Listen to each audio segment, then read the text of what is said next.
What's up, everybody? We are the Three Amigos, episode 18, Authentic Vibrations. One of our good friends of the show just released a new album, LeJon B. This is a song from his new album. Here we go. I believe in a vision, even if you don't. I promise not to give in if you promise that you won't. Keep your back against the wall and watch for mannequins. Nowadays I'm adding less, yet I'm still subtracting friends. Feeling defeated, just bounce up and try again. When you wake up, life offers you another chance. Prepare yourself mentally, push and move on. You're not defined by your history. That was Patience on LeJon's new album, Authentic Vibrations. You can get it on iTunes today. It's good. I mean, the dude has some talent. I know all those, all of our friends from the Bay Area used to mess around with music a little bit, and I started listening to some of the clips of his song, and I was thoroughly impressed. He's got some pretty good vibes. I was listening to while I was at the gym earlier today, so got that extra pump in, Yeah, it had that lead in with little motivation. Yeah. I liked it a lot. It's very powerful, man. Eric Thomas. Yeah. Oh, Eric Thomas, is that who it was? Yeah. Oh, yeah, we were talking about Sean. Yeah. Whatever. It's very powerful, though. I mean, it's good stuff. So shout out to LeJon, man. Keep doing your thing.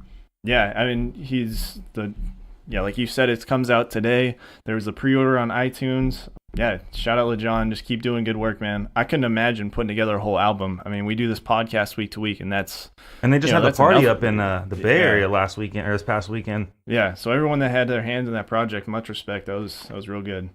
But another thing that happened in my life today, I was very sad this week. So first of all, the week started off with the Yankees losing to the Red Sox, so baseball's over. Whoop, whoop, whoop. I think it's bad that he led with that. Why is that bad? I'm just kidding. Well, that was the start of the bad week, because I was like... Dean is really sad because the Yankees lost, which we will get much into. Joy. We will get into. Then the second thing that happened was Sarah left me today. She's for 3 weeks. For 3 weeks. Not for good. Oh, be careful there. I know, not for good, but 3 weeks to Lebanon. She's going to go visit her dad and her family over there. So she's going to have, much needed vacation, and it'll be fun for her. Just, I'll miss her a lot. It'll be... Yeah, we're all going to miss Sarah. Sarah's the best. It's funny, too, because this time it's like, it's not so much that people are excited that she's going. It's more or less like, is Dean going to be okay?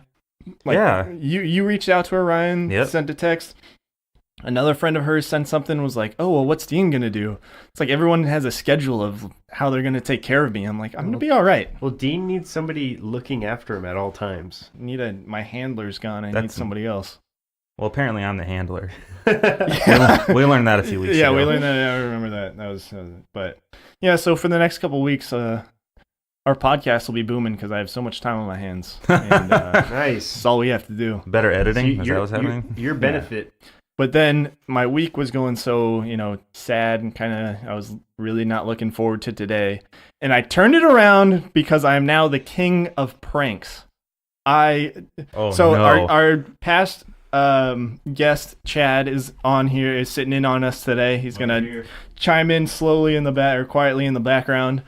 But so Chad does safety testing for our company, and so yeah, he does safety testing. There's this client that has a product, and it's been going on for 5 weeks now, or something like that. Like 4 months. Or 4 months. Sorry, it's going on for 4 months, and he's like, "I need this information from you. You need to specify these things so I can test it properly and all this stuff." They're not getting back to him. Then finally this week, they're like, "We need it by Monday. You need to get on this." Like micromanaging him, saying he needs to go back to his desk and just work just on this. So I am in IT, and I have access to sending fake emails to him. So, oh no! So I got the name of the company, and I didn't know who the guy was, so I just put John@companyname.com, and I sent it to him from our fake web server. And it was like, "Where's our product?" in all caps, and "Where's our product? I'll be there at 2 p.m. today to discuss what's going on with this." Oh God. And he emailed it back, and it didn't go through because it's not a valid email address. Yeah. And he's like, "I'm having email problems. Come here." I go over there, and he's like freaking out. He's like, "I don't know what's going on with this." Okay, you weren't freaking out, but you were stressed. You were very stressed. And he forwarded it to the sales guy and his manager. So I thought immediately I was going to get in trouble, but he covered it for me. But still, it was just hilarious that it was He thought it was gonna go. You're so mean. That's so cruel. It was perfect. Are you You're kidding such a me? mean person. It was so good. The worst part. That's a perfect prank. The worst part is it was right after lunch, where it was the entire safety department and Dean. I'm good. They can hear me. Yeah, they got you. It was the whole safety department and Dean at lunch, and I was just like, I'm hiding because they're calling me. I'm just away from my desk, not seeing calls. Then as soon as I get back to my desk, it's this email, and I was over it, and I just forwarded it to my manager. I was like, he will deal with this. I'm done with it. And then it's a little fishy. I was like, that's not their company name because the email address is wrong. I was like, is this a real person? And then as soon as it kicked back, I knew, but I'd already like IM'd and was like, hey, come here. The email was broken. I was like, oh, this is not good. It was perfect. I mean, I've done multiple pranks in the past with like the phones at work, changing up the phone caller ID to be somebody else, or we have like a step challenge at work. Dude, it's awful. so. Are you guys kidding me? You're These are great. These are Jim Halpert pranks on Dwight right here. Dude, okay. No, I'm not gonna deny the quality of prank is good. What about the step challenge?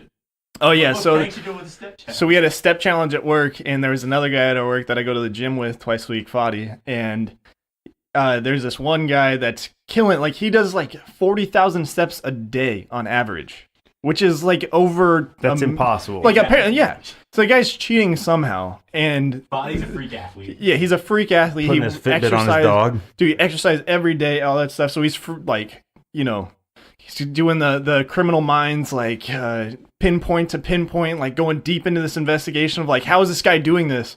So I sent him a fake email from this, like through the same web server saying, your account's been locked. We're under investigation that you might be cheating. I sent it to the guy Fadi at our work. And then like 20 minutes later, I sent him another one saying, you've been disqualified. We have a zero cheating policy. That's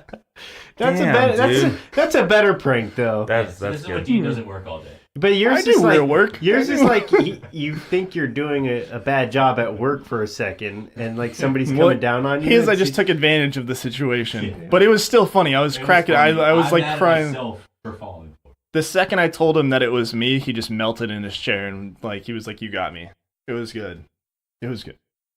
The other thing, besides my amazing pranks that happened this week, were that McGregor and Khabib fight. I know we're not big UFC fans, but did you guys see the aftermath of it? Yeah. Oh my God. I mean, honestly, it's just turning into WWE. A little bit, right? I mean, it just certainly. it feels too scripted. It doesn't feel like, you know, how UFC was. I always felt like there was a kind of unwritten respect that fighters had for one another, where the lead up and, you know, all the stuff prior to the fight was, you know, obvious show to enhance viewers. But at the end of the fight, you know, they kind of just shook hands, like, hey, respect, good fight, and then they're on their way.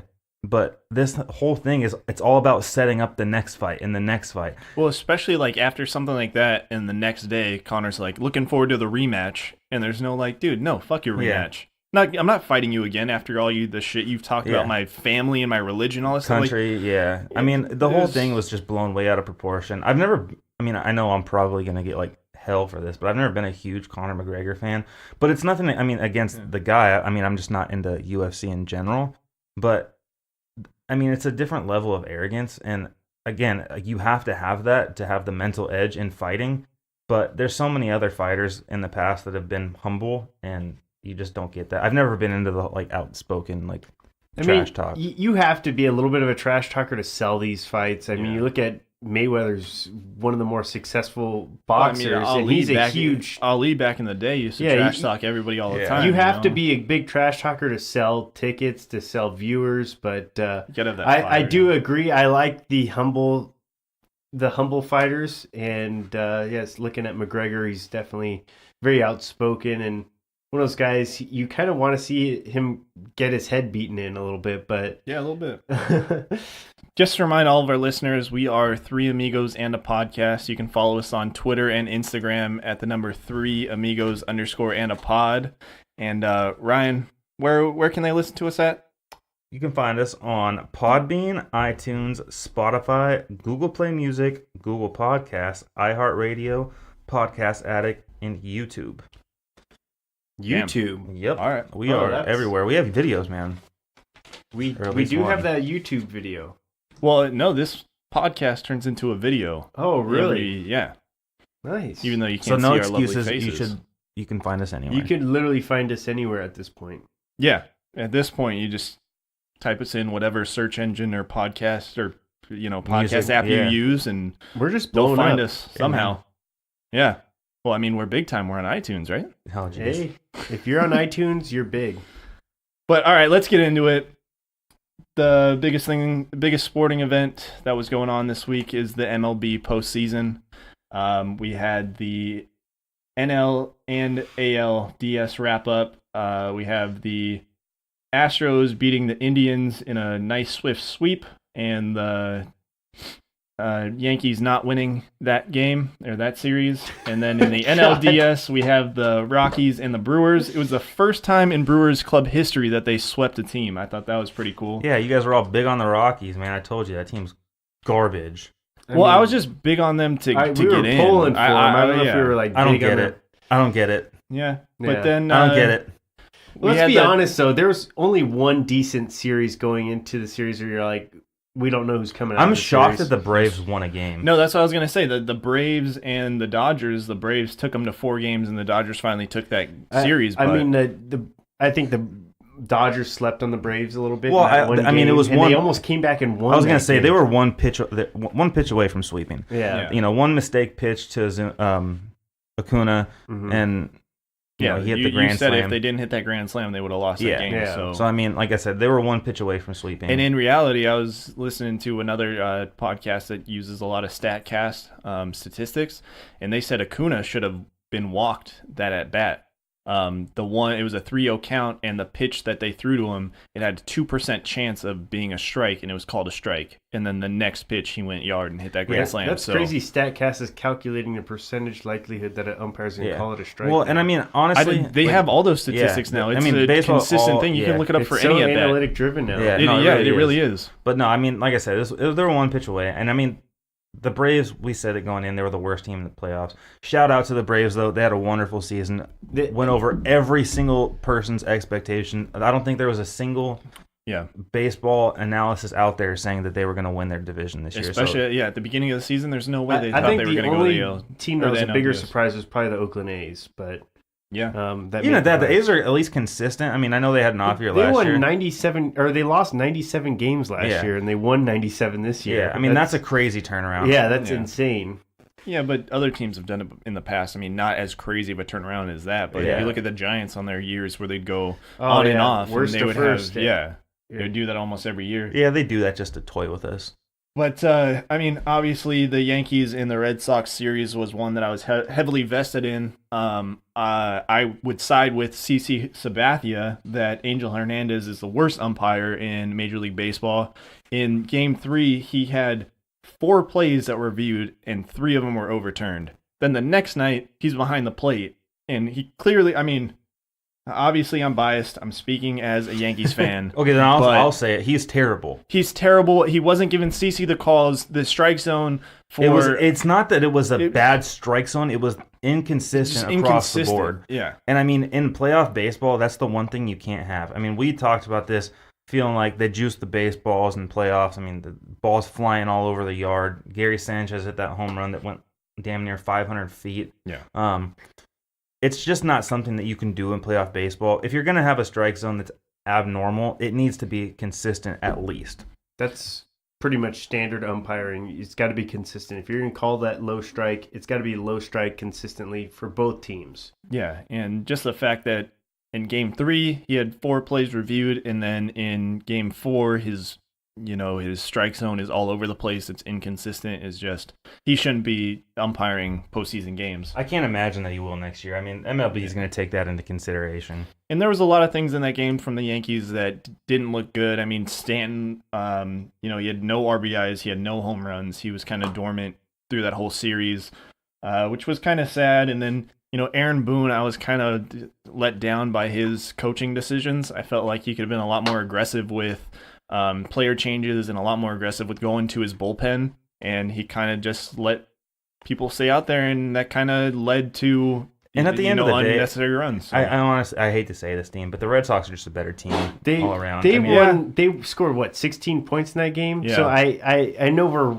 nitpicking at Angel Hernandez for an awful officiating, but 16-1. I don't think. Well, I mean, it got into that game where it's like you put Chad Green in, and he's not a good pitcher. Like it's like putting a Band-Aid on a river. You know what I mean? Like it's not doing anything. It's just floating away. Or a like Band-Aid on a river. I don't know. I mean, I don't know what a good analogy is. Like you know what I mean? It's like you're not stopping it. It's Band-Aid on a bullet wound, but yeah. Yeah. Is that what it is? Yeah. I was trying to think of it. I couldn't think of it. But that was. I was trying to think of like a dam splitting. I don't know about you guys, but I was really disappointed it only went 4 or 5. I'm sorry. Well, it was the only matchup that we were looking forward to. 4 is almost as deep as you can get. It's like going to game 6. I mean, like you know what I mean? Like, I think we all thought it was going to go 5. It's almost a distance. We wanted it to go 5. I think it would. I mean, I really think this is just my personal opinion. I think baseball needs to cut, maybe 10 games out of the regular season and expand the playoffs, make it a 7-game division series and a 3-game wild card playoff. Absolutely. I mean, there's no argument here with that. I mean, it's not fair to leave, the World Series and championship games up to 7. I mean, the 1-game wild card play-in is ridiculous in general. Yeah. I mean, the Cubs should be in the playoffs still. I mean, I 100% agree. I think one of the best teams in the National League got knocked out way too early, and that was proven with the game going, 3 games, Brewers Rockies. I mean, that game, that series. If you have Cubs Brewers there, that's a whole different spin on the game. Because those are 2 teams that play, they're division rivals, and they see each other numerous times throughout the year. And baseball's one of those games where it's not settled in one day. I mean, one game does not determine who the better team is. It's not football. I mean, football is the only one that you can do that in because teams have a week to prepare. Yeah, and there's a lot of game plan, a lot of scheming. Yeah, whereas in baseball, it's more the test of talents, and that's from a coaching standpoint and from a player standpoint. You get to see multiple pitchers, and it allows pitchers that maybe are unheard of to go out there and throw a gem, get their team back up a game. But that also plays into why the statistics and the analytics of baseball are so, important to the game now. Because there are certain things where you can have that rookie that comes in to pitch to, the lefty hitter that can't hit a, low and away or whatever. Yeah. And strikes him out. So, you can't really scheme as much like football. But the other thing that really just turned me off from the Red Sox was after they win, they play New York in the locker room. That was just classless. That was just terrible. That rivalry is just that's alive and well. The Yankees cheered David Price when he came into Yankee Stadium after they racked him. I get it, dude. You're a Yankee fan, but like this is the one thing. The one thing I understand. I understand where why people hate Yankees fans because this year is the first. Like last year, there weren't as many Yankees fans. This year there's so many Fairweather fans. There's not Yankees fans. No, I'm not saying that there's not Yankees fans. Like they fill up the stadium, but this year you look at like the quality of people that are at that stadium watching the game. Like they're throwing beers at Craig Kimbrell as he's coming in. Like those aren't Yankees. Those are like Fairweather, like frat boys that are at the game. I don't know, man. I don't know. That was just it's the craziest rivalry in sports. Yeah, you're just gonna see that regardless. I mean, for American sports, you think of Red Sox Yankees as probably the front runners for rivalries. Yeah, absolutely. I don't think there's another one that comes close. Mm-hmm. And before we wrap up baseball, after this, we have our fantasy and reality segment that we're gonna get into. One little preview to that, or one little question I have before we get into that. Craig Kimbrell is going to blow the World Series for the Red Sox. Reality or fantasy? That's a fantasy for me. I mean, I just think the American League's so much superior to the National League this year. I think it's fantasy because the Red Sox aren't going to get there. Well, okay. Sorry. Not World Series. I'll say ALCS, the championship series. Craig Kimbrell honestly, Craig Kimbrell, that literally changes everything. Craig Kimbrell is the reason that the Red Sox get knocked out. I mean, I wouldn't narrow it down to that. Ultimately, for me, I just think the Astros have a better lineup, top to bottom, more versatility in their pitching rotation. They're both really stacked teams, and I don't know. I have a hard time believing it's going to come down to the performance of a closer to determine that series. And again, we're talking about 7 games, so it's hard to think of that as like the one statistic. That would be a phenomenal series if it goes Game 7 and Craig Kimbrell's trying to close out the game, and I honestly just don't like. I think Craig honestly Kimbrell, that would just be the perfect thing for baseball as far as the series. I think it's going to be reality. I think he's going to be the reason why they lose. Either it's going to be you really hate the Red Sox. No, you look at his performance. You look at his performance against the Yankees, and I mean, he almost blew 2 games. Yeah, but no, he's inconsistent. It's hard winning in New York, man. That's a tough task for any pitcher. Like you go into Houston. You have these important games going into maybe, game 4 or 5 where he's trying to close it out and he blows a save, then you pull him for 6-7. I think arguably the Yankees have probably the best bats in all baseball, though. And you're facing them on the road in a ballpark where the ball flies out. Well, I mean, Chris Sale was just dominant. And you have, he had to face Stanton. He had to face... Aaron Judge, Sanchez. Didi, he faced some really good hitters there, and you needed a good cushion going into that game. The one thing that I thought that really bit the Yankees in the ass is that they were going for the long ball. They don't play small ball at all. Dude, like Gary Sanchez almost hit a grand slam to win it there. That barely was. That was a warning track hit. No, but the one thing in that series too was like game 3, I think. The Red Sox had a hit and run going, and everyone was losing their mind. Like, oh my gosh, I can't believe they had a hit and run. And I get it. It's not that popular in baseball anymore, but those are the kind of things that get you to win. Oh, yeah. Series. You got to play small ball. That's what won the Kansas City Royals a World Series. Yeah. Small ball. That team didn't have one player that hit over 20 home runs, I think. Yeah. Yeah, absolutely. But in local Padres news, because we are a Padres fan podcast... they fire Matt Stairs. That's their 5th hitting coach in 6 years, right? That's their 10th hitting coach since the Petco Park era started in 2004. That's to be honest, 14 years, 10. He didn't do the job that he was hired to do. He was supposed to. This team is still the worst team in baseball at on base percentage, and nobody on this team knows how to draw a walk. Yeah, they were last in the majors on base percentage, tied for second in batting average, tied for third to last in slugging percentage, and they had the second to most strikeouts. Almost 9.4 per game. That's ridiculous. Across the board, man. The Padres hitting has just been atrocious. And your one job when we're talking about, managers and assistant head coaches, in football you have offense and defensive coordinators. Your job as the hitting coach is to improve the hitting of the batters. Mm-hmm. And you saw it. They were worse this year than they were last year. Yeah. And it's the sad part is... And our lineup got better, allegedly. The sad part is there's so much talent on the roster. You have all these guys who are highly ranked prospects coming up, and then they struggle. Or they'll have like a hot spot where they'll start to play really well, and then they go into a cold spell for a really long time. Yeah, I look at coaching for that personally. Yeah, absolutely. Yeah. But I just look at it as who's gonna come in there, who's gonna want this job. So why wouldn't you want this job if you have all this talent? But I was reading up on it a little bit, and I thought that Morgan Burkhart, he's the AAA El Paso hitting coach. Mm-hmm. I think he deserves it because you look at our farm system and these guys that are down in the minors, their batting average goes up. You look at Austin Hedges, every time he goes down, right, he's hitting like 300 plus. I will say he's also comes back up. AAA. I know it's in AAA, but I'm just saying, like his Texas League where the ball flies too. Yeah, so honestly, but you go down, you have a different hitting coach, and something changes. You got to look at that. Potentially in the situation, I think you give it to the guy just because he's there and they've seen success with him in their system. I agree there. I wouldn't say it's because of the success that players have when they go down into AAA or come up from AA.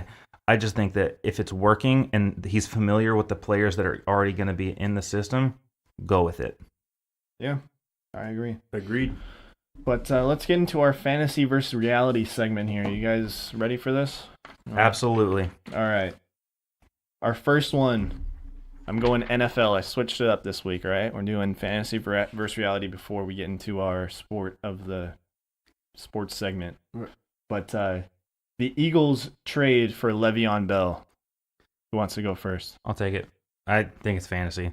I just don't think there's a need for it. For one, you saw it tonight. Corey Clement played absolutely fine. It's a pass-heavy offense. They get the ball to the running backs in open space. You've seen Wendell Smallwood. I know he's been hurt, but definitely coming back from injury. It's not a necessity, and I mean, it's a rental. So I don't see a point in overpaying for a player that's only going to be there for half the season. I agree. I think it's fantasy. I also agree probably for different reasonings. I think Le'Veon Bell is probably going to re-up with the Steelers, I'm thinking. Oh, Jesus Christ. I think that's fantasy. That's for sure fantasy. I think that team's realizing how much they need Le'Veon Bell in that offense. I hope you're right. And they're going to come crawling back to him. I don't know. James Conner's been killing it, so he's been fine, but he's not as versatile. But Ben Roethlisberger even said that if Bell comes back, he wants Conner. He hasn't been doing it quite as well as Le'Veon Bell. Yeah, but they're all saying that because they're hating on Le'Veon Bell. I get that. I get that. I don't. Go ahead. But Brandon. regardless, so that's not only the only reason why I would also think that reasoning. I also think the cost to acquire someone like Le'Veon Bell is too high. Yeah, absolutely. And so last year, I think they scored a 4th rounder for someone as good as Jay Ajayi. So they're looking for value, clearly. And somebody like LaShawn McCoy, who's familiar with their system, I could see them swinging a late draft pick for him. Yeah. But from what I've heard, the Bills are trying to squeeze like a 3rd and 2nd rounder out of him, which is absurd for a running back at that age. I was going to say, honestly, I mean, you're looking at players like Kareem Hunt being a 4th round pick. I'm not giving more than a 4th round pick for a running back. He's a guy who's unless we're trading for we're trading for like a Saquon Barkley and Ezekiel Elliott. I mean, it's got nothing to do with Le'Veon Bell as a player. Obviously, he's up in there in that same conversation, but he doesn't have a deal. Yeah, he's a 8-game rental, and he has the ability to go somewhere else after the season. So I wouldn't trade more than a 4th round pick for him either. Yeah, I agree. I think this is fantasy. I mean, Le'Veon Bell signed his franchise tender earlier this week, so that makes him eligible to be traded. He can also come back to the Steelers. Obviously, I don't think he's in shape to. And I don't think the Eagles will trade for him just because, like you said, it's an 8-week rental. Plus, he has to learn that offense. And that division's just so weak. Yeah. I mean, I would just allow Carson Wentz to get hot the rest of the year. Yeah. And, I mean, they should walk away with that division, hands down. Yeah. The other one is the Cowboys will fire Jason Garrett midseason. Jason Garrett lost the Cowboys a Sunday Night Football game against Houston.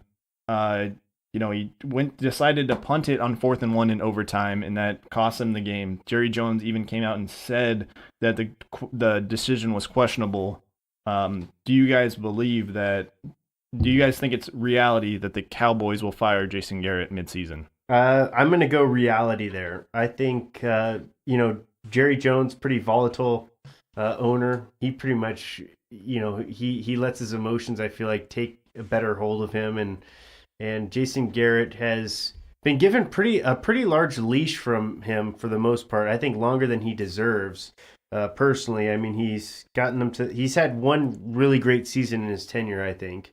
I mean, you have to look at a team that didn't really bring in a true number 1 receiver, and I feel bad for Garrett because I feel like he hasn't been given the proper tools to succeed. But at the same time, that team really lacks creativity and identity. Really. Yeah, and identity. And so I look at a team that's just, I feel like defenses are just going to stack the box because they know they're going to give the ball to Ezekiel Elliott 25 plus times a game. So, I agree with everything you say, but I think it's fantasy because of Jerry Jones pulling the trigger on that midway through the season. Mm-hmm. I think that Garrett's gone at the end of the year. Mm-hmm. I don't think that I don't think he has the stones to do it mid-season. I think that Jerry Jones has too much pride thinking that this team is going to turn it around, thinking that his team is better than they actually are. Mm-hmm. But, when you talk about identity, they drafted themselves into an identity, which was, they passed up on the ability to go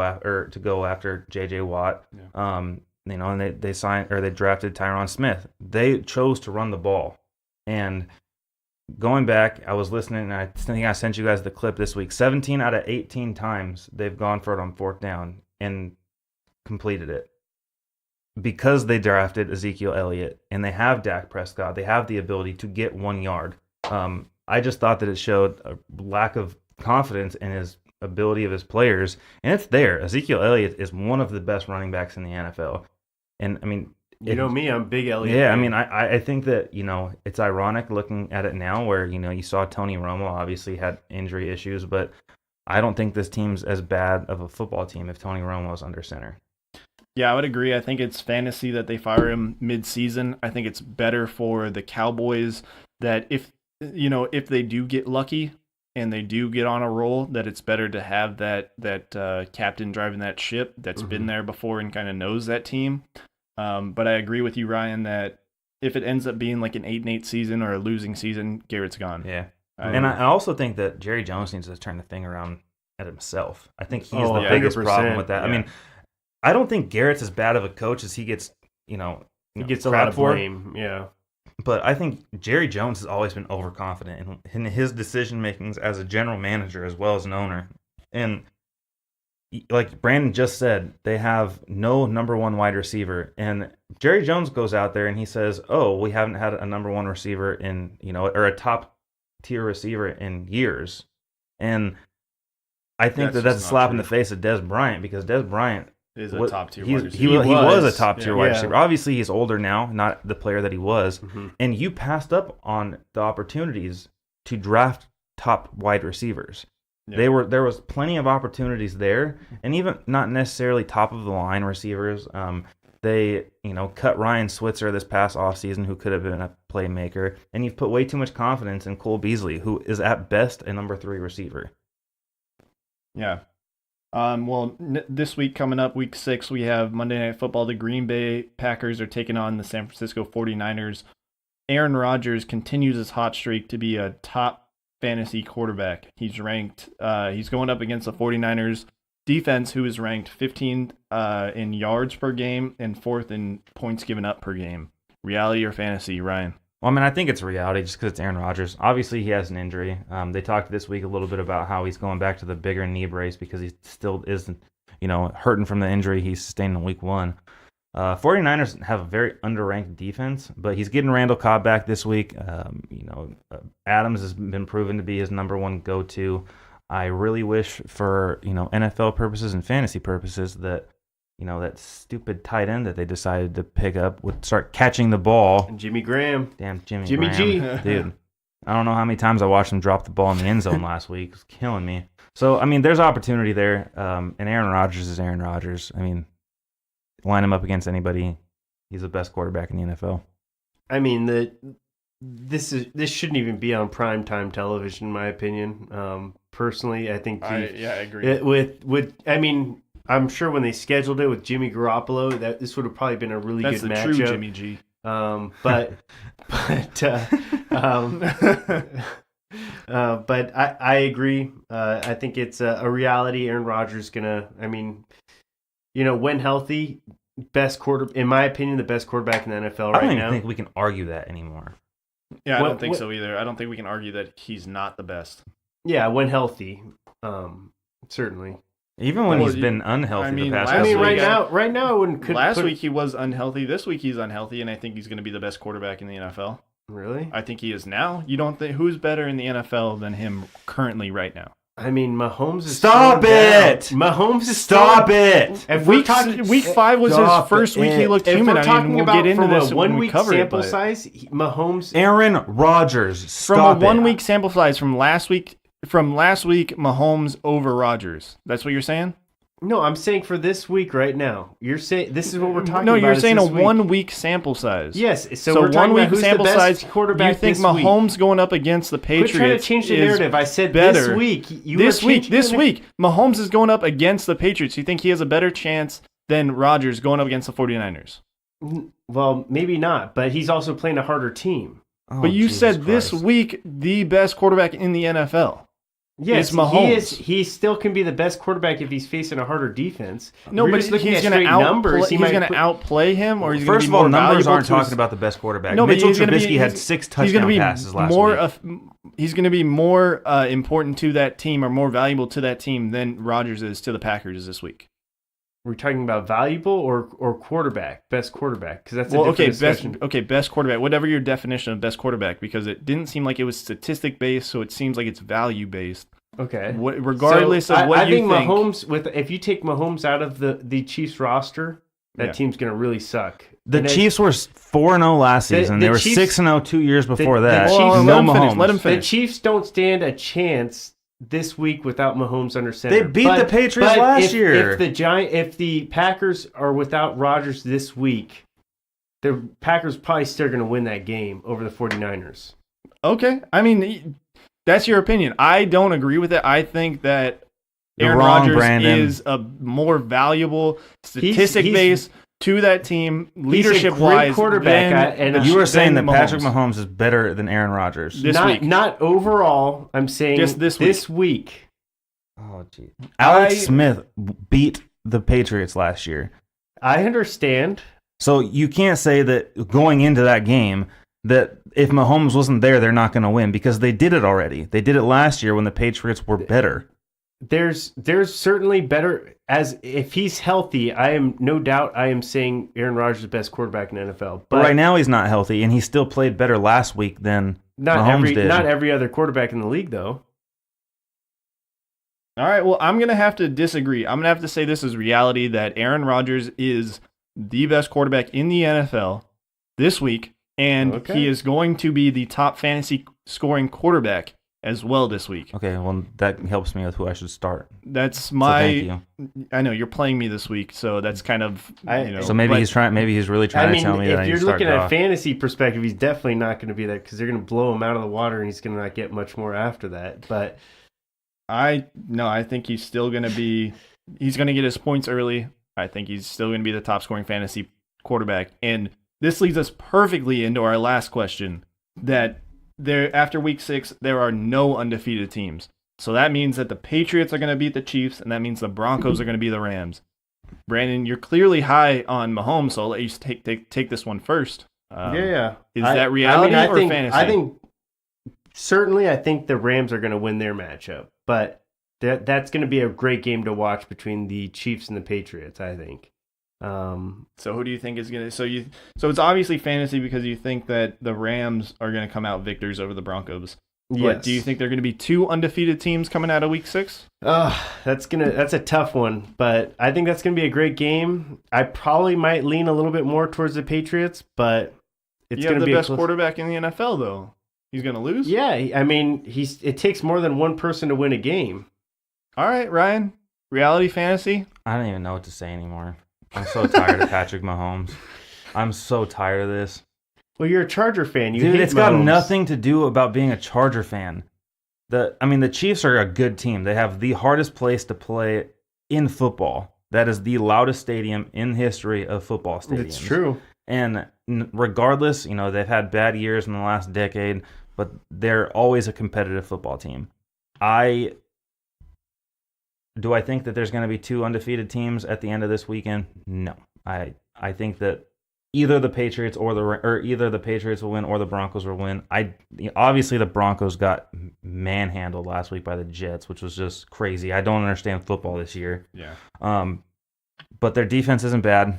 Brandon Cooks and Cooper Kupp are both on the injury list right now, not knowing whether or not they're going to play. That could play as significant.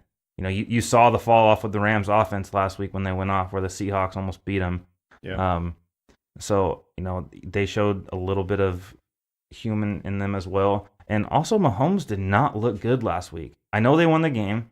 Blake Bortles, favorite quarterback in the NFL, had 5 turnovers alone. And that gave the Chiefs every opportunity to win that game. And at the end of the day, they still only won by a touchdown. So, I don't know if the Patriots can handle the high-powered offense that the Chiefs have, but at the end of the day, it's Bill Belichick versus Andy Reid, and I think Belichick wins that matchup. Yeah. Chad, you got an input on this? No. No input? All right. I think it's reality. I think that the Patriots are going to beat the Chiefs, and I think the Rams will come out as undefeated. So I don't think Week 6 is going to hold 2 undefeated teams. I think it's going to only produce 1 at the end of that week. The Patriots are 3.5-point favorites, and the Rams are 7-point favorites. So I think that's going to hold true with that Vegas line. So we'll see what happens. The Patriots are favorites? Yeah. Wow. Yeah. But Ryan, like you said, coming out of Week 5 in the NFL, I did not understand football at all. Dude, it's so confusing. So confusing. The Bills won. First of all, the fact that the Chiefs, everybody was very high on the Rams this year. Yeah. But the fact that the Chiefs and the Rams are both still undefeated is blasphemy. It's insane to me. Why is it insane? I mean, 6-0 is hard.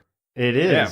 5-0 is hard. I mean, you look at teams across the board. I mean, it's not an easy thing to do in the NFL. I mean, it's still only been done one time in the NFL where a team's gone undefeated throughout the year. Once. Yeah. So, I mean, winning week after week is hard. There's a sample size on how to beat you every single week. Obviously, like I said, the Jaguars kind of shot themselves in the foot last week. They had every opportunity to win that game and just kept turning the ball over. But no, football is confusing. I mean, the Browns were in another overtime game. They played the most football out of everyone in the NFL. Yeah. They had 3 overtime games. Chad doesn't want to add anything to this. No, you don't want to say anything? Chad doesn't want to say anything right now. You can't win games when you have 2 third downs in a whole game. I mean, they beat your Baltimore Ravens. Yeah, so the Ravens had 2 third down conversions. You're rubbing salt in his wound, man. We had no right to win that game. We should have lost. Okay, I will say, like, in defense of Chad, the Browns are not a bad football team. And I've been saying that the past few podcasts. They're not a bad football team. I think they play the Chargers this week, They do. This is the first that is time not a freebie game by any means. This is the first time you look at the Browns. I think you can officially take them off the freebie win list where they're... I don't think that I've had them on there all year. The Chargers thought they were a freebie win a couple years ago, and look how that turned out. In years past, you kind of look at the Browns like, okay, that's the win for sure. Yeah. You know, so I mean, in all honesty, this team with a kicker is looking at possibly being 5-0. I mean, that's unthinkable. Yeah. I mean, honestly, if they have a kicker against the Steelers, they're winning that game. If they have a kicker against the Saints, they win that game. But the fact they've played more football than anybody else. And aside from 3 that, overtime games, it's ridiculous. The Bills won again. Yeah. And Josh Allen didn't throw for over 100 yards. I don't understand football. At all.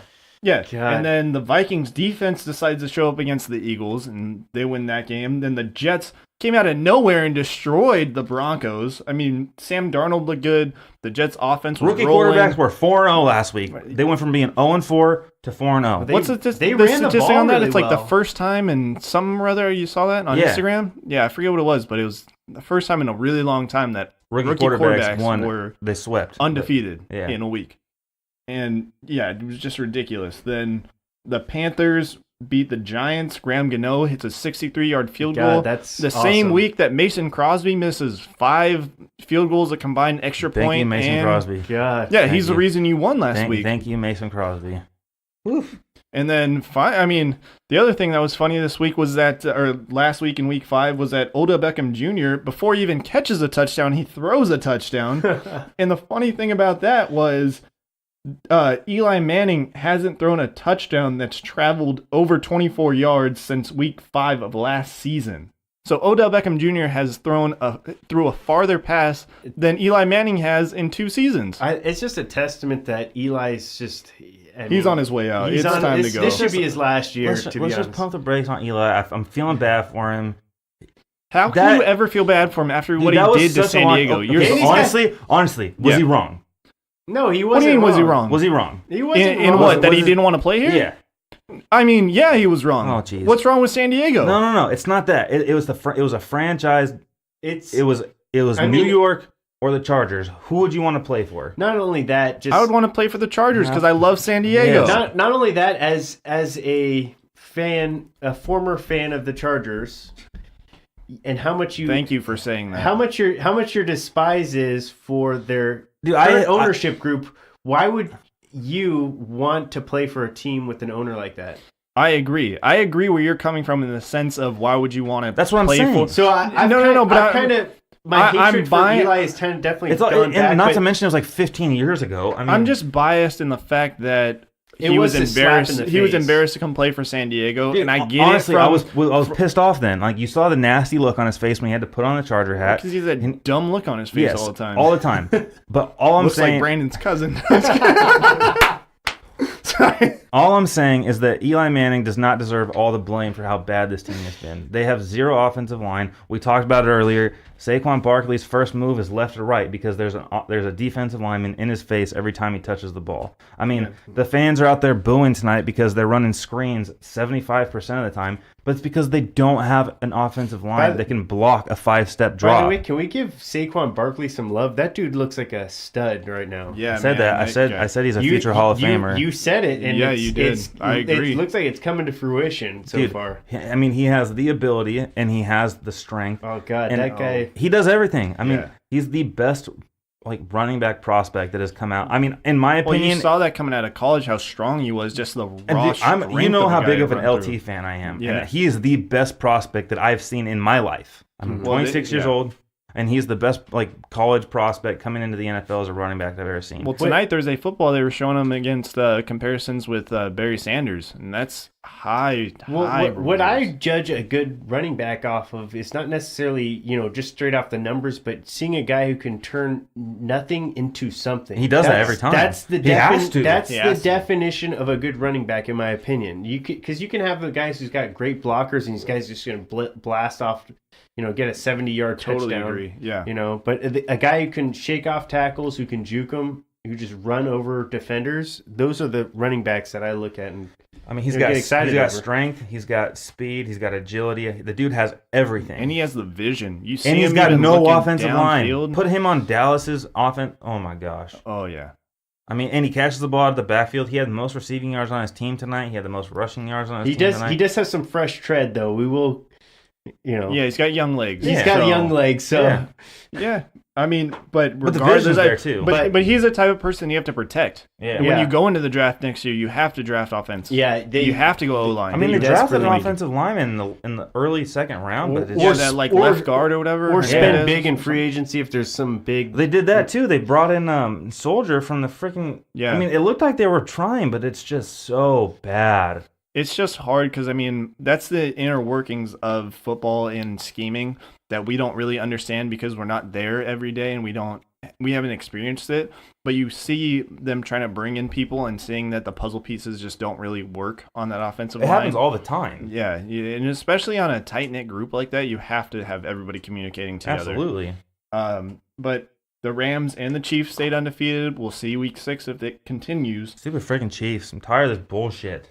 Pat Mahomes looked human for once this week. He threw 2 interceptions. He's a great quarterback. I said it last year. If we had this podcast last year, I would have been sitting there saying he's the best quarterback in the draft, and everybody would have been like, Ryan, you're an idiot. It's Deshaun Watson, blah, blah, blah. He was the best quarterback coming out in the draft last year. I still stand by that. He's human, and we learned that last week. Yeah, he threw 2 interceptions. He went against the best defense in the NFL. Hands down, Jaguars have the best defense in the NFL. He still looked good. He had a rushing touchdown. Yeah. But, again, the Chiefs' defense allowed the Jaguars to stay in that game when they had 5 turnovers. And, again, Blake Bortles is the worst starting quarterback in the NFL. I don't know. I think this. Name another one. How dare you? Stop it! I don't want to do this again. Name one. We're not doing this again. No, we're doing this Eli right Manning. That's the easiest one. Straight off the top of my head, Eli Manning is by far the worst quarterback. If you put Eli Manning with that offensive line, he does not make the same terrible decisions Blake Bortles makes. But what about Eli Manning's 2 rings? Are you only looking at this year?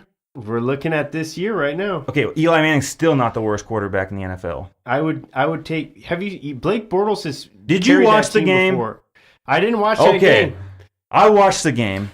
Blake Bortles is the worst quarterback, and I'll agree with you, Ryan, because on a 3-step drop, he looked across the middle, and he threw the ball off of his center's head. He threw it at his center's helmet. I will say this. He is an incredibly inconsistent quarterback. And inconsistent? There has been games where that dude has lit it up. And you don't give him credit. What about the game when he lit up the Patriots? You guys give him no credit for that game. He didn't light up the Patriots. He did the same thing Tom Brady does. He throws the ball 5 yards down the field and lets his receivers run. I'm not giving a quarterback credit for that.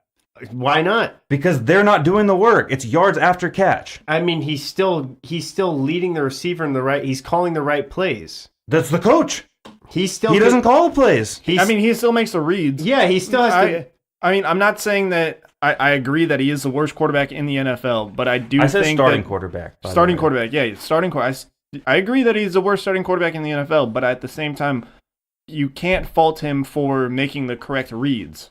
It's the same quarterback we saw with Tim Tebow in the NFL. He can't throw the ball deep down the field. He has a lack of consistency with knowing when and where to run the ball. And he has coverage sacks where he should be getting out of the pocket and throwing the ball away. He turned the ball over 5 times in one game against the third worst defense in the NFL. He threw the ball off the center's head. He made 2 interceptions deep into Kansas City territory in the end zone where other receivers were wide open. Good, not great, good NFL quarterbacks don't make those bad decisions. Yeah, I mean... I'm over this debate, to be honest, but I mean, if you want to keep going, we can keep going. I mean, Brandon got sensitive. You love going into this debate now. I'm just beating a dead horse, to be honest. Well, I mean, I agree that he was the reason why the Chiefs should stay undefeated. So we'll see next week if the Chiefs can continue that against the Patriots. And clearly, we can agree an elite quarterback in Tom Brady. Oh, jeez. Is that you disagree? He's an elite quarterback. Okay. I thought you were saying he's an elite quarterback. No, I know we're all in an argumentative mood, but I didn't know if we were going to go there. Dean said he wanted us to argue more, so I just thought I'd bring up Blake Bortles again. Well, plus I'm sensitive this week with Sarah leaving, so I'm a little on edge. But Brandon, we'll get into one of your favorite players, Adrian Peterson, dislocated his shoulder. You were talking about human, and this is what I thought of. This guy is just a freaking Terminator. He's still good. He's planning on playing this week. I love this guy. Well, he wanted to go in that game. I mean, there was no point though. No, they were getting lit up, but they popped it back in. He was standing on the sidelines trying to go let's back go. in. Come on, guys. He got popped, and his knee got jacked up too on the following play too. So I think he's just. I mean, he's a gamer, and that's one of the things I always look. That's defines the players that I like. Runs so hard, and I mean, keeps the legs. Take the off field issues out of it. Adrian Peterson's a Hall of Famer, and I still think with his off field issue, he's a Hall of Famer. Yeah, I think. But I mean, there's people that really they hate AP because I know. And things are different in certain cultures. Things are more acceptable. You're entitled to your own opinions. Yeah. If you think that somebody should never even think about doing that, you can hold that against that person. But from an athlete standpoint, Adrian Peterson's one of the best running backs in our generation. Yeah. Sure. My parents spanked me, man. I mean, I mean, my dad did more than spank me, but I don't want to incriminate him. Let's circle back to that game. That game was just Drew Brees, man. Horrendously bad. I was going to bring that up next. Yeah, Drew Brees sets the record for most passing yards. That was that Monday night game against the Redskins. There's not a player that's more deserving of that. I don't think. I don't think so either. And he was they said that was the most wide open a player's been on an open pass in the NFL this year, I think. I'm not going to lie. It did seem a little scripted. That's literally everybody said the same thing, man. That's the first thing that came through my head. I'm like, because they really sold out for that. Like they, coming back off of that commercial break, first down, he's walking in. They're following the camera, saying, he only needs 32 yards. They showed his wife walking down the sideline. It's like, okay, clearly he's getting it this drive. Yeah. And no better way. Well, I mean, you knew he was going to throw 32 yards that drive. I mean, yeah, you knew it, and just the fact that it was a touchdown. I'm not as into conspiracy theories as you are, but can we circle back to the certificate that he got on the field? That was weird too. That was just, oh my god, that was what the hell was that? Yeah, the head umpire had the certificate in his back pocket. Yeah, that was weird. That was weird, right? Yeah. But I mean, like I said, I mean, there's no player more deserving of it. The guy's been through the ringer in the NFL. I mean, and I loved when he went up to his kids too. Dude, I know. Incredible. He's such an amazing person. I had the luxury of meeting him when he was doing his one of his Pop Warner football things, youth football things when he was here in San Diego, and him and his wife just did so much for the community, and he's just a very positive person, and I'm glad that he has the record. There's been a lot of up and down talks about Drew Brees over the last several years. Is he an elite quarterback? I mean, he's still top 3 in my book. He's till this day. He's still lighting it up right now. And it's so funny multiple 4,000-yard seasons. Yeah, and it's just funny looking back on it every year. 5 1,000-yard passing years too. Oh yeah, well, he's got a couple of those, I think. Well, and I just remember watching it with my dad when he had left the Chargers, and his whole knock when he was on the Chargers that he couldn't air it out down the field. And I remember watching a pass to Marquise Colston, and I was like, when the hell did he learn how to throw the ball so far?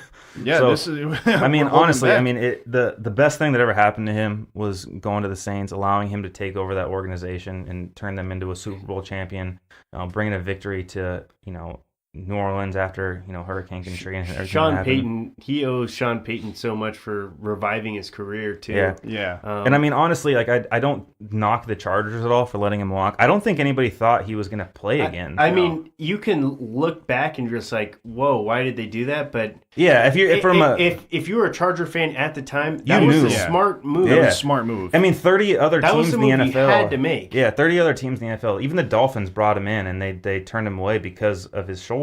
Yeah. And I mean, you look at that season that he had with the Chargers. If he doesn't get hurt at the end of the year, they're possibly moving Phillip Rivers that offseason. Mm-hmm. I mean, that's how good he was looking. They just barely missed the playoffs, I think, that year too. They were like a 9-7 team, and he got didn't he get sacked in the end zone? Yeah, and he broke his collarbone, or what did he break? Well, it was within the 5-yard line, because I remember Phillip Rivers came into that game and in the end zone, his heels were in the end zone. So I mean, and he had to play behind, or not behind, but he had to play with LaDainian Tomlinson for first few years of his career, and that offense had to hand the ball awful off. Yeah. So I mean, I think that the best thing that ever happened to him was going to New Orleans. Thank God he didn't go to the Dolphins, because we wouldn't be having the same conversation. One of the things he said to his daughter too was something about your hard work. You always, if there's something you want to achieve, you can always get it as long as you work hard enough for it. Yeah, that's what he said to his kids when he came to the sideline. I mean, that's like such a touching message. Yeah. I feel like especially after you break a record like that, to go over and humble yourself to your kids, to be like, look what I just did. Yeah. You can do this if you put your mind to it. And I mean, that's if you just try with every single person who's watching. Well, and that's what sports should do, and that's why I've always been a huge fan of sports, is because it's not just about what players are doing on the field, but it's what they can inspire. What they can inspire. And I think with Drew Brees, he was not a first round pick. He was a second round pick, obviously early, undersized, not fast. Basically had every knock against him that you could have, and now he's the leader in passing yards in NFL history, and I think it's amazing. Hats off. He just needs passing touchdowns next, right? Yeah, I mean, he's relatively close. I think Tom Brady's above him, but he's relatively close. But yeah. I mean, I think he's slinging it a little bit 40, more. He's like 40 years old now. He's slinging it a little bit more than Tom Brady is. Oh, yeah. Yeah. Well, Tom Brady's still a little bit younger than him, too, so he has a few more years, but even still. And then, looking into Week 6 is our first London game with the Seahawks and Raiders. It's going to be 10 o'clock, 10 a.m. 6 a.m. Pacific time zone. It's 10. They're playing later? Later. They play at like 5:30 over there, this something like that. This is one of the crazy things. Is normally it's like at 6 o'clock. That's when the Chargers is when they play the Titans at 6 a.m. It's usually when everyone's in bed and sleeping, at least here on the West Coast, this is like the first time I can imagine it's like at a normal time. But yeah, it's a normal time. I thought that was really interesting. I didn't even believe it. I was like, wait. Because that is confusing. They said 1 p.m. Eastern time or whatever. Like they always do it in that time zone. Yeah. And I was like, wait, that doesn't look right. Is it like a delay? Are they doing a replay of the game or whatever? But no, it's live. They're playing later over there in London, and 10 a.m. Pacific time. So I got the notification on Amari Cooper for my fantasy, and I was like, wait, why is it at 10 a.m. and you're saying that they're playing at Wembley Stadium? So that's super weird. I thought for sure it was 6. Yeah. But Chad and I's other favorite sport is NHL. That's getting going. The New York Rangers look absolutely horrible, and the one all-star that they had that left them was Tavares, and he did not play for the Rangers. Or who do you play for? Who are they going for? Islanders. Oh, Islanders. It was someone in New York. That was some New York team. But he got a hat trick nice and early. He wasn't the first, but they still made a huge deal over it. And then, I mean, Chad, I know you're a Capitals fan, and I like Ovechkin, but that Toronto line looks absolutely incredible. Austin Matthews and Tavares are the third set of teammates in NHL history to score 6 goals in the first 4 games. Yeah, Matthews actually broke the record, or not broke, but he matched the record tonight. 9 goals in 5 games. He's one of 16 players to do that.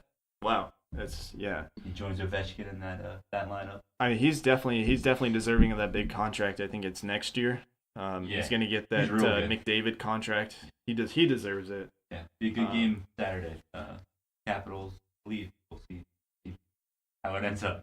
Yeah, then there was that Stanley Cup rematch with the Capitals and the Golden Knights, and the Capitals just destroyed them. So it was closer than you thought. They pulled the goalie late, so the score didn't reflect it. Yeah. I'm sorry, Ryan. Are we putting you to sleep with this? Back and forth, You guys remember Tavares and Matthews? Remember we were talking about them early? Matthews didn't he used to play for the Padres? Tavares? No. Austin Matthews is that guy from Arizona that they started following. Like they signed him to a contract when he was like 13. We mentioned it. It was one of our early podcasts. Where's my crickets button? I think I remember. The next big thing. So who's the guy who signed the big contract and he actually got to play with the team that he grew up? That's Tavares. Tavares. Yeah, that's the guy that was. Yeah, they had the picture of him as a kid with his Maple Leafs. And he had like this Star Wars pillow or something like that. Yeah, it was that guy. Yeah, it was that guy. Wow, I'm impressed. I mean, my Canucks have looked good. Well, I love guys who stick around and stay loyal to their home team. He left. Well, he signed a big deal with his team, though, right? Oh yeah, it wasn't. He took less money to go with his home team. That's what I'm saying. Yeah. I like guys. He didn't stay with his current team. He left to go to his hometown. Yeah, that's what he's saying. I'm saying I like that. Guys that go to their home. Yeah. So like if I somehow was like a freak athlete and I played for the Padres, like I was playing baseball and I signed a big deal with the Padres, you wouldn't be here right now. Well, I definitely wouldn't be here right now, and you wouldn't come on our podcast if you were some freak athlete. I don't know. You guys would have to randomly somehow like so mean, dude. But yeah, the Canucks look good. They're obviously a couple years out, but still the young talent. They're flying around out there. They're scoring a lot of goals. They're scoring some goals. I don't know. We'll see. Yeah, it's the West Coast. So how do you feel about your Capitals so far? They're definitely not feeling the post Stanley Cup slump or hangover, whatever you want to call it. They're definitely there to play. Definitely, Ovechkin doesn't want to give the cup up. He wants to party in fountains again. And you're from Baltimore, right? I am. Must be nice to jump ship to a Washington team. Well, it's the closest. That's the closest team. Yeah, I'm just kidding. Is it Washington D.C. or Washington State? D.C. Okay. The capital. They're called the Capitals. Okay, well, I'm just listening to Washington. So the way that the United States works are capital. I understand how it works, but no, I'm joking. But yeah. NHL started, and it gives me new life because now that the postseason baseball is over, I have something to look forward to. God. Oh, my gosh. So I like how Dean left out basketball on our podcast. Again. I was going to let Brandon do his stat of the day, and then I was going to bring up the Jimmy Butler news. But if you want to bring up the whole Jimmy Butler talk early, we can. I mean, I feel like that would go in better with the podcast. That's all right, how we do it, but... I was trying to get if Dean wanted to bring up hockey, he thought we'd talk about it for like 15 minutes Capitals or so. win Saturday. I mean, 3-2. Wrapping up pretty much preseason. Fine, we'll go into basketball. Brandon, your Clippers were undefeated in preseason. You mentioned that earlier. Right now, they're mopping up, but it's not a real NBA team, but they're going to be 5-0 preseason. I think the Jazz will also be 5-0, but it's preseason. Are they going to be playoff contenders this year? I think they are, man. I mean, you said it earlier, like they won all their preseason games. That means they're going to suck. Well, I mean, I'm trying to not jinx my team, but have some faith. They got those Lakers to look out for now.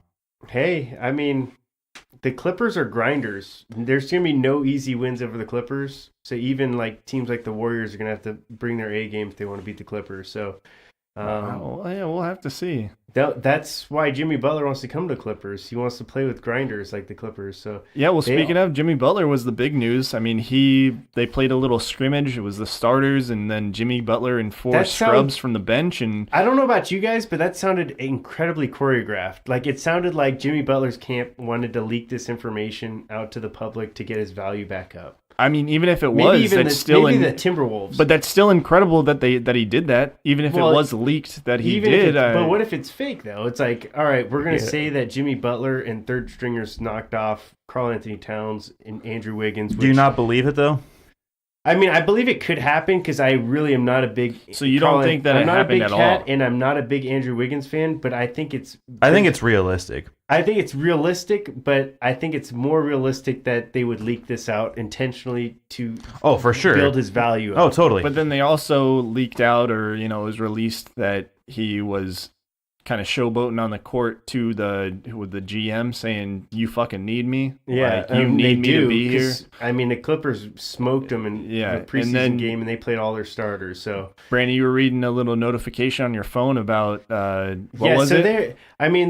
They're handling this trade scenario way. I mean, if you want somebody like Jimmy Butler off your team, which it sounds like he just doesn't want to be on that team because he's not surrounded by guys who are serious about winning basketball games, which I totally resonates with me. If I was busting my butt down the court playing defense while the rest of my team was taking it off on the second half, the other side of the court, I would be pretty upset too, wouldn't you? Oh, absolutely. And so, I mean, to me, I think he's got every reason to be upset.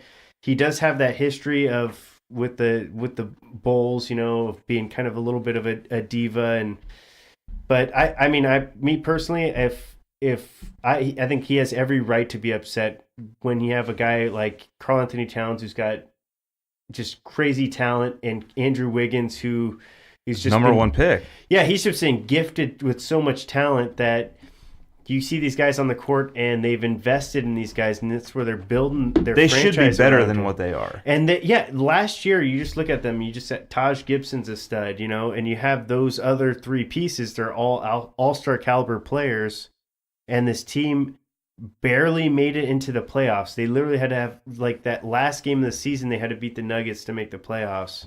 Just seems like that team should be, close to 60 wins as opposed to like that, borderline playoff team. Yeah, borderline playoff team. So, and funny thing too about Karl Anthony Towns is he did not start when he was playing college. He was sitting behind Willie Cauley-Stein, sixth man on that Duke team, I believe. Yeah. He was Kentucky. Sorry, Kentucky. Yeah. Blue, white, same thing.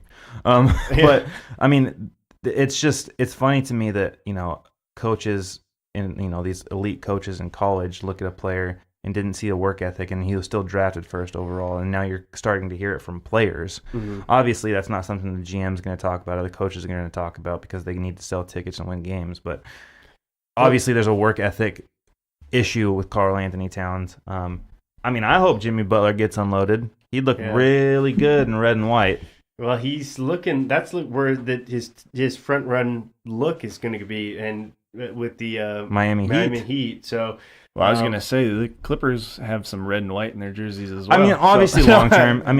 Pat Riley's got to do something here, man. Well, the Heat are really strapped from a cap standpoint. It's because Pat Riley has overspent on very valuable players. Yeah, Deion Waiters and Hassan Whiteside have looked like pretty rough signings for this franchise. Well, not to mention Tyler Johnson and Josh Richardson aren't that's not bottom of the barrel paychecks that they signed. They're still good, and they're young and they're good. Don't get me wrong, but Tyler Johnson's making like $18 million a year. Yeah, he didn't start on their team last year.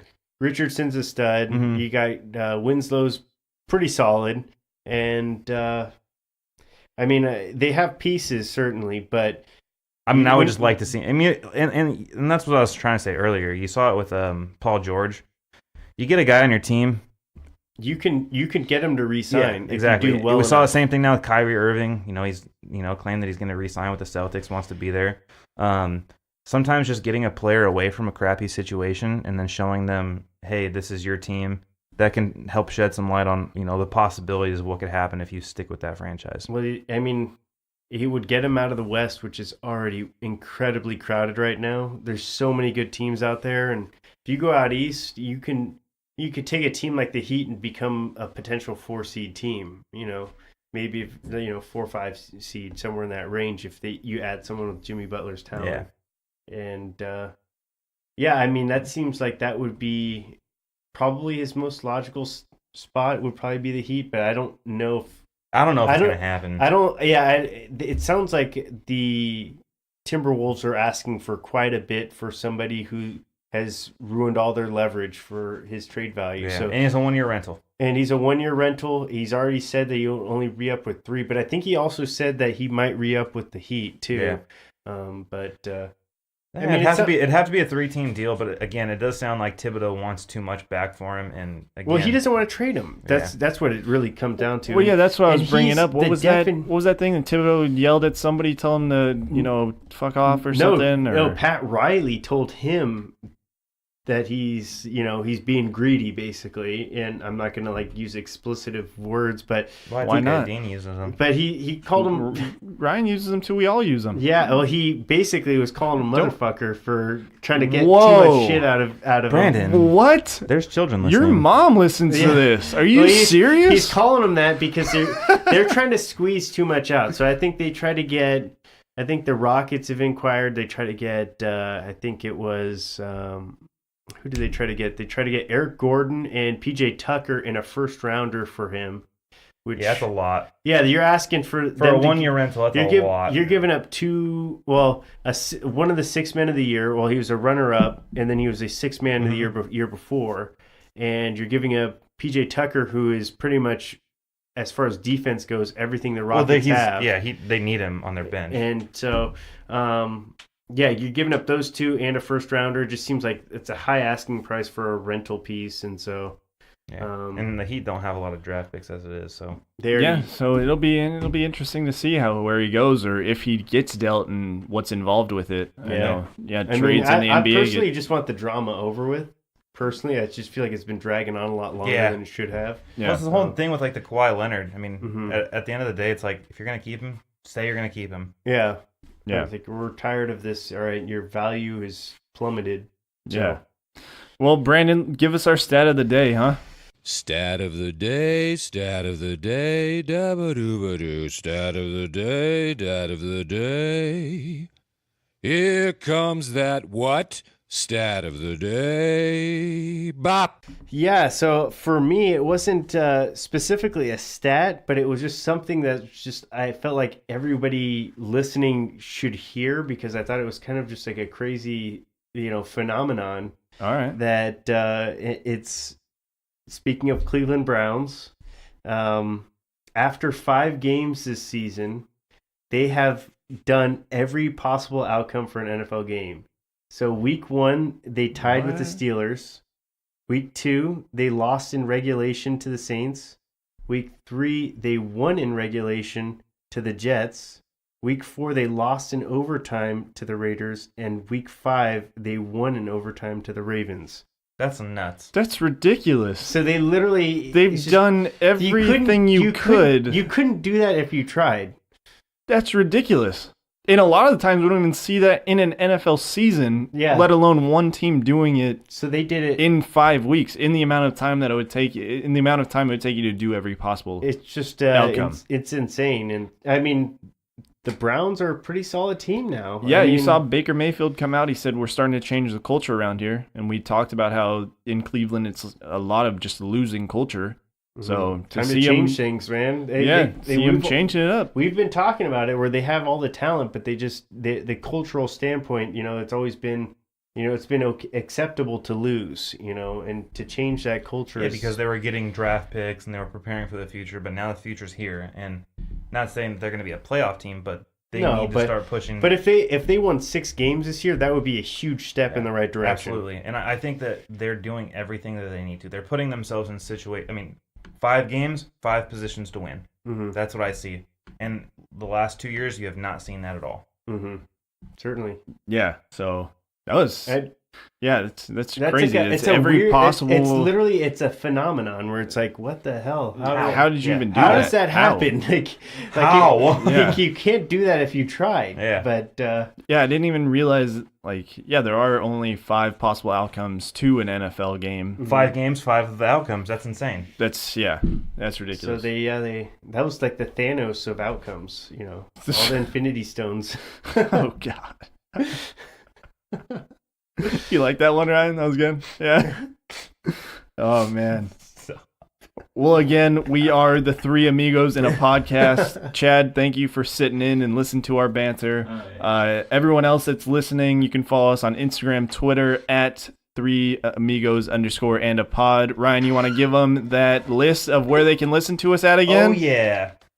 If you want to listen to us, you can catch us on Podbean, iTunes, Spotify, Google Play Music, Google Podcasts, iHeartRadio, Podcast Addict, and YouTube. No excuses, everybody. Go give us a shout out. That was a mouthful. That's a lot. And that's what she said. See you guys later. And you can listen, or you can check out our website at 3amigosinapodcast.wordpress.com.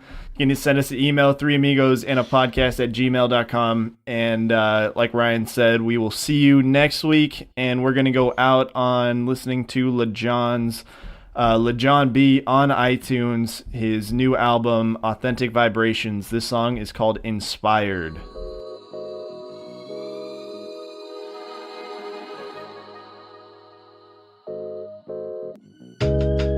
So high, so high. Man, my future got me so inspired,